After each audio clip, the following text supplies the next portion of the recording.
With today's technology, everyone loves the flexibility of being able to wirelessly charge their devices at home. Well, we now have a brand new wireless charger available for 2016 and up BMW 3 and 4 series vehicles with a center console exactly like this one with a sliding cover atop the cup holders. If you happen to have a 2015 or older with a center console like this, it's still possible to retrofit our charger if you replace the old center console trim piece with a 2016 version. Otherwise, the charger won't fit. This F30 is a 2014 model, and as you'll see in a second, the new console is a drop-in replacement. We listed the part number in the description. We got this one used for an affordable $50. And today I'm going to show you guys how to install both the trim and the wireless charger. It's the perfect add-on with your wireless CarPlay. So stick around for this drop-in plug-and-play tutorial.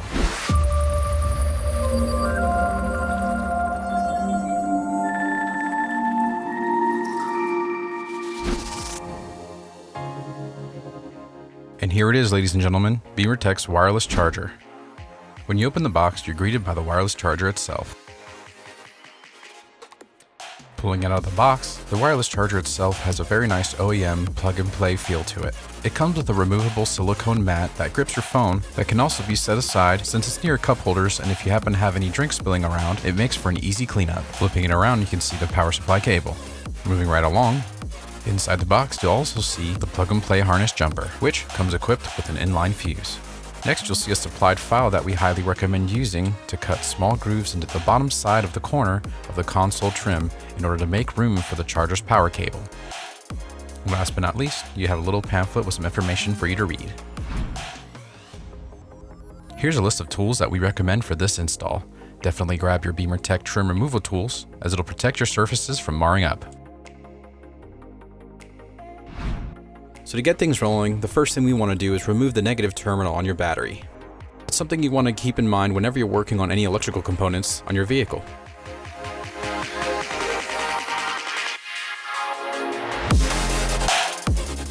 Go ahead and grab yourself a 10mm deep socket.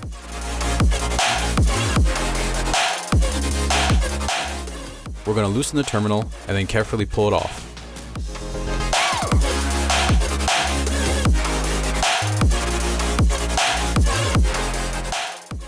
Once that's done, you're going to want to grab a shop rag and tie it onto the trunk latch so you don't lock yourself out of the trunk. That is, unless you're comfortable climbing through the back seat to reconnect your battery later.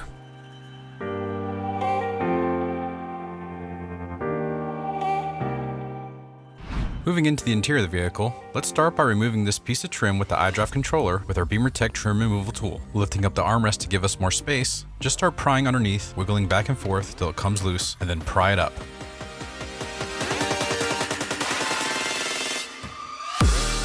Once it's loose enough, simply pull up, turn it around, and unplug the iDrive controller. We'll set that aside for later. Next, we'll remove this T20 torque screw.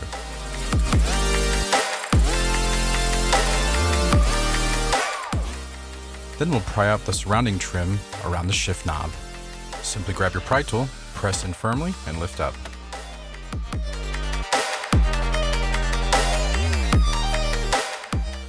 We'll set that aside. We'll remove the drive mode buttons by hooking around underneath towards the back of the button, pressing in a tab that'll release it from its position. Then turn it around and unplug the cable from the back by pinching the connector and pulling it out. Then let's remove the last T20 torque screw that's holding the trim in place. Here are the different points where the clips that are holding the trim piece in place need to be pried up. You can use your hands or the pry tool to pull it up carefully.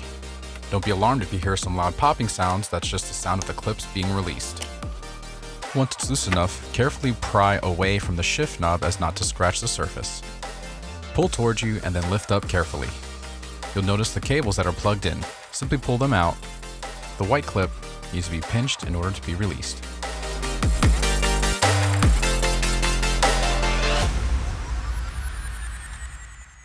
Once those wires are removed, we're ready to move on to modifying the new trim piece to put in place.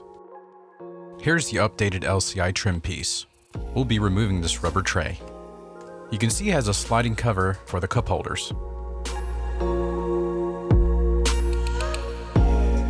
Further examination shows us that when it slides open and closed, we need to make sure that no wires will be pinched when we install the wireless charger. To remove the rubber tray, if you close the door and you flip it around, you can see there's a little hole that you can stick your finger through to push out the rubber trim. If your finger doesn't fit, grab a screwdriver.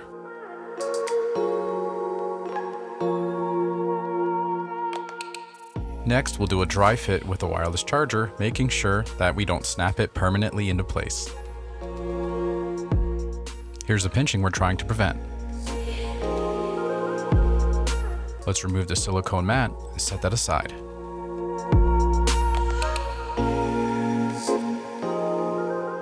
You can see the 4 points where it snaps into place.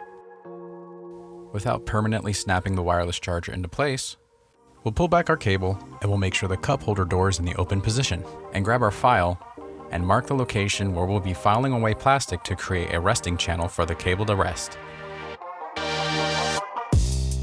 You'll see there's a slight groove on the door that lets the wire have a little bit more room to wiggle. Go ahead and mark your filing point and start filing the plastic away, allowing for just enough space for the wire to sit flush with the plastic.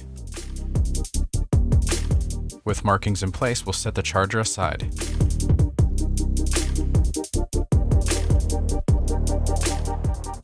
You can now begin to start filing the plastic away, making sure to periodically check and see if the cable has enough room once it's installed. A quick tip, if you use a sharp edge to mark the center line, it'll give you a groove to then turn it sideways and start filing it flat.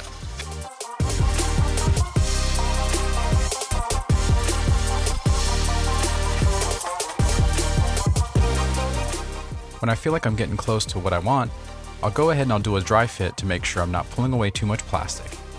In this situation, I'm going to have to keep going.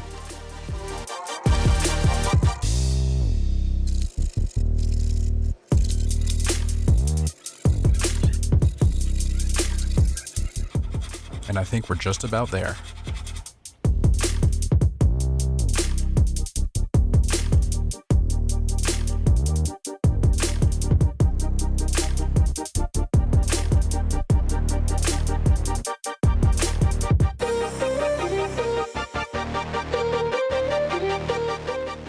Fitting it into place, I can see that the door has plenty of room to open and close, so we'll go ahead and snap it into place.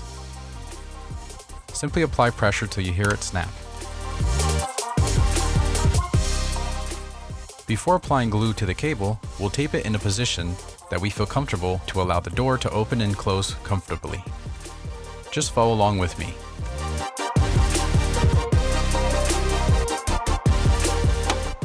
Next, we'll bend the cable underneath this clip so it's out of the way when we put the panel back in. Now we'll loop it around the side and tape it down and get ready to start gluing.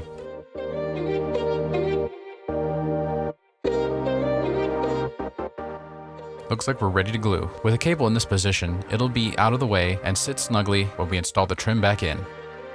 We'll carefully peel back the tape and start applying our glue.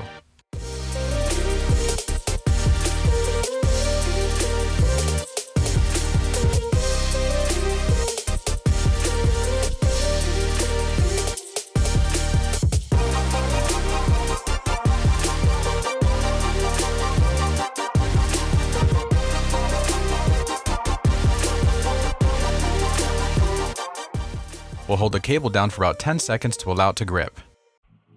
Then we'll set it down and let it harden for 10 minutes. Okay, now we'll pull out the tape and make sure it's secure.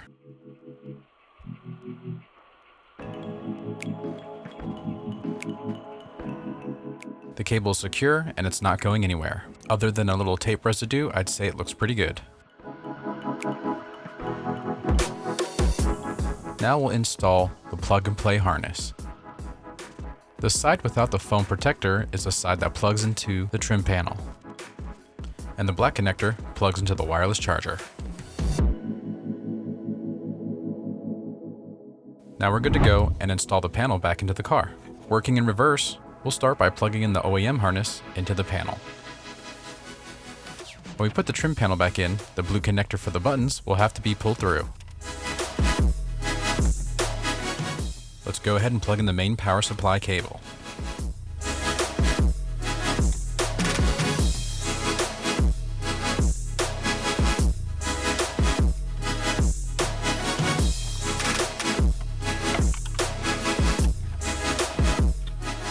Then we'll plug in the little black connector.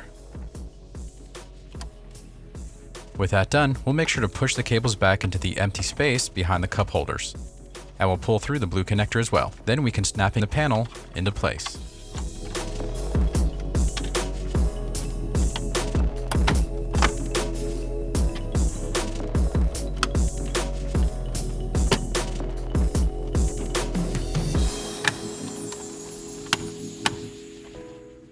The trim panel is a perfect fit, and the cup holder cover also slides freely.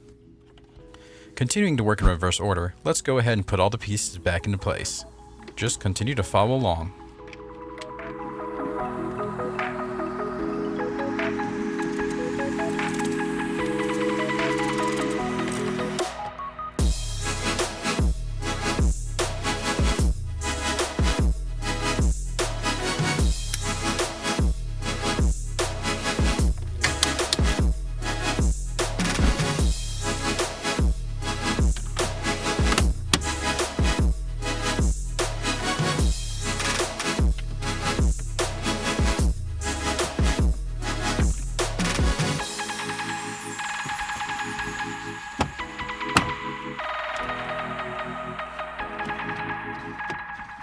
Everything's back in place and it looks great. Last but not least, we'll put our silicone mat in place to make sure our devices don't slide around. Let's go ahead and reconnect the battery so we can test it out.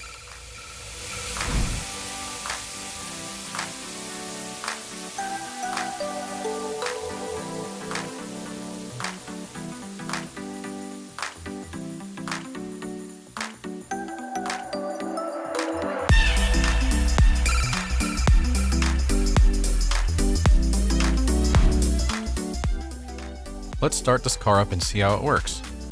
There'll be a blue LED indicating that it's receiving power. Just center your device and it'll start charging immediately.